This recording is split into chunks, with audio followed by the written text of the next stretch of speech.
Apa yang saya dapati selama pembelajaran dari awal minggu hingga UTS saat ini mengenai keamanan internasional, mulai dari keamanan itu sendiri. Pada dasarnya security itu merupakan suatu hal untuk menjaga kehidupan manusia dan menjamin rasa keamanan untuk manusia itu sendiri. Mengapa manusia butuh keamanan? Karena seperti yang kita tahu, manusia itu makhluk yang tidak bisa diprediksi, sehingga butuh suatu seperti fondasi untuk melandaskan adanya jaminan hukum atau jaminan keamanan. Itu dalam skala kecilnya. Lalu dalam skala besarnya adalah kalau misalnya negara bisa menghadirkan rasa keamanan itu melalui hukum, dan juga seperti adanya militer untuk menjaga dari ancaman dari luar negeri. Lalu kita juga belajar mengenai teori-teori HI dan disangkut pautkan ke keamanan internasional. Jadi ada 4 teori yang terpenting. Pertama dari realisme. Lalu realisme ini merupakan dasar awal karena pada awalnya itu negara saling berebut kekuatan atau power, karena banyak negara juga nggak banyak negara, karena pada awalnya ini hadir ketika Perang Dunia. Waktu Perang Dunia yang menguasai adalah Amerika Serikat. Nah, Amerika Serikat ini memiliki militer yang kuat, ekonomi yang kuat. Lalu ketika mereka memiliki itu semua, Amerika Serikat merupakan negara yang paling dominan, karena realisme itu sendiri merupakan paham yang dimana negara ingin dominan, dan juga ada yang mengikuti, negara kecil ini mengikuti yang besar, dan yang besar ini seperti menguasai. Namun kasarnya seperti itu. Lalu seiring berjalannya waktu, muncullah pemahaman liberalisme. Pemahaman liberalisme ini mudahnya adalah kerjasama, karena negara-negara banyak yang ingin bertumbuh pasca Perang Dunia, maka dibutuhkannya kerjasama yang yang bisa saling menguntungkan. Jadi misalnya hubungan bilateral atau multilateral, butuh adanya kerjasama yang saling menguntungkan dan saling membangun. Karena liberalisme itu sendiri pada pola dasar berpikirnya adalah manusia bisa saling berprogres dan menuju proses modernisasi. Setelah adanya liberalisme, lalu adalah institusionalisme. Institusionalisme adalah lahirnya badan-badan pihak ketiga, dan mereka ini bertugas untuk menjamin keamanan berlangsungnya suatu hubungan antar negara. Jadi seperti hadirnya IMF atau PBB, mereka ini menjamin agar negara-negara tidak ada yang dieksploitasi atau ada yang merasa dirugikan. Itu tidak akan pernah terjadi. Oleh karena itu, institusionalisme ini hadir dari proses sosial yang para kaum liberalisme butuhkan. Lalu ada yang terakhir yang lagi booming adalah paham idealis. Paham idealis adalah ketika negara ingin memiliki kepentingan nasionalnya dan dibawakan ke dunia internasional. Mudahnya seperti itu.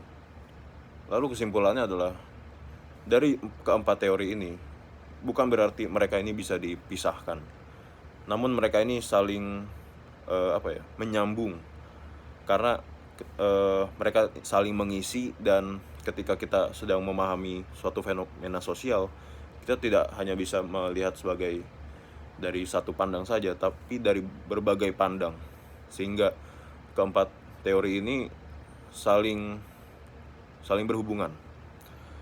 Lalu kita juga mempelajari mengenai keamanan tradisional. Keamanan tradisional ini sendiri mudahnya adalah berasal dari dasar berpikirnya adalah dari teori realisme. Karena eh,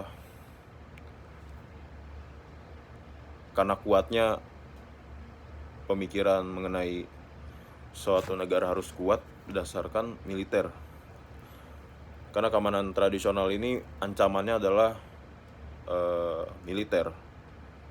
Jadi ketika negara ini ada, harus adanya lembaga seperti militer dalam negaranya untuk menjamin kelangsungan hidup.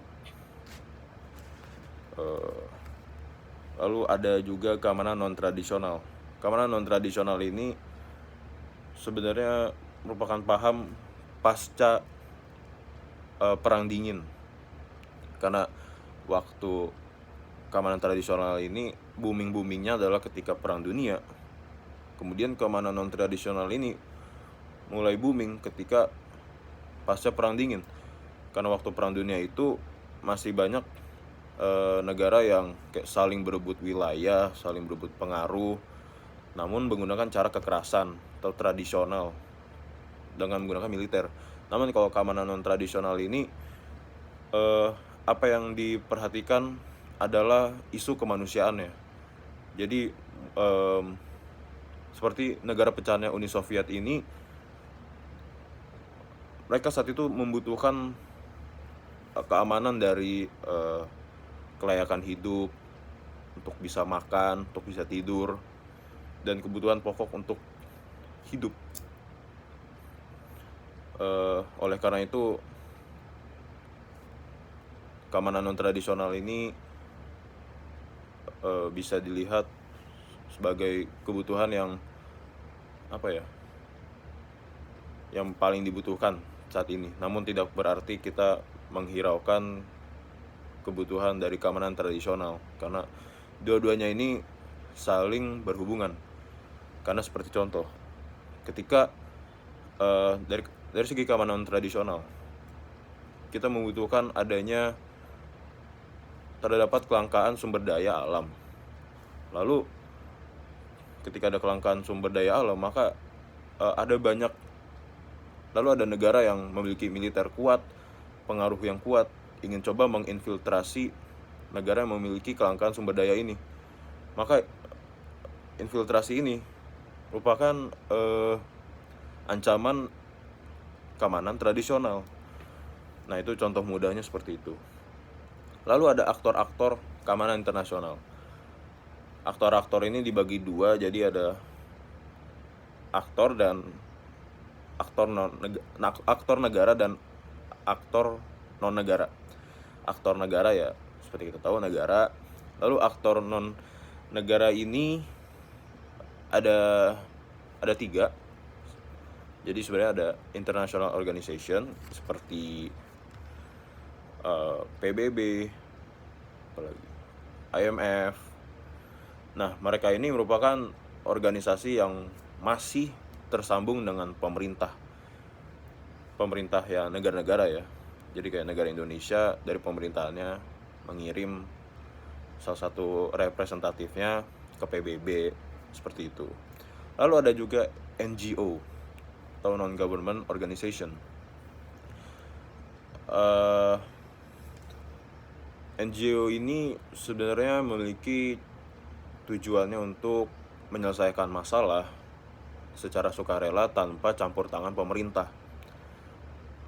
Oleh karena itu terkadang mereka bisa menyelesaikan isu kemanusiaan, bisa menyelesaikan isu keamanan non-tradisional. Namun mereka hanya sekedar memberi saran atau memberi cara agar pemerintah yang benar-benar ingin